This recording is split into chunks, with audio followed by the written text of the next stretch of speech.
గౌరవనీయులైన ప్రధానోపాధ్యాయులకు, ఉపాధ్యాయులకు, నాతోటి విద్యార్థులందరికీ తెలుగు భాషా దినోత్సవ శుభాకాంక్షలు.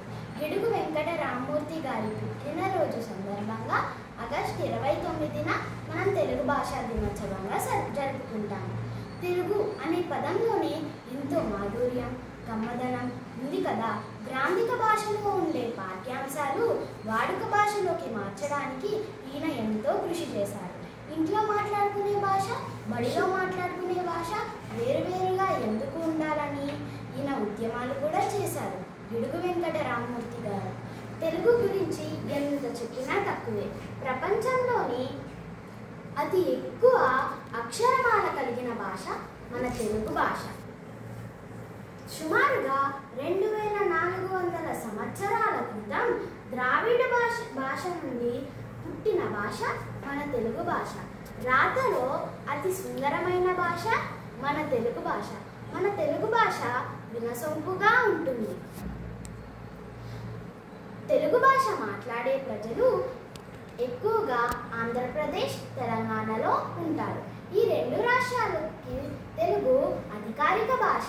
మన మనసులో ఈ భావాన్ని తెలియాలి అంటే భాష ద్వారానే కదా. మన తెలుగు భాష గురించి ఎంత చెప్పినా తక్కువే. మన తెలుగు భాషలోని పద్యాలు, గేయాలు, గీతాలు, ధనస్సు, ఛందస్సు మొదలైనవి. వాటికి అవే సాటి, వాటికి లేదు పోటీ. దేశ భాషలందు తెలుగు లెస్స అని శ్రీకృష్ణదేవరాయలు గారు చెప్పారు. కానీ ఈ రోజుల్లో ఇంగ్లీష్ మీద మోజుతో మన తెలుగునే మర్చిపోతున్నారు చాలా మంది. అంటే ఇతర భాషలు నేర్చుకోకూడదు అని నేను అనటం లేదు. మన తెలుగు భాషకి ఎక్కువ ప్రాముఖ్యత ఇవ్వాలి. తెలుగు రాని వారితో ఇతర భాషలు మాట్లాడవచ్చు. తెలుగు తెలిసిన వారితో కూడా ఇతర భాషలు మాట్లాడటం అంటే మన భాషని మనం తక్కువ చేసినట్లే కదా.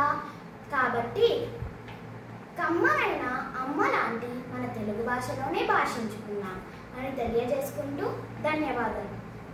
తెలుగు భాషా దినోత్సవ శుభాకాంక్షలు.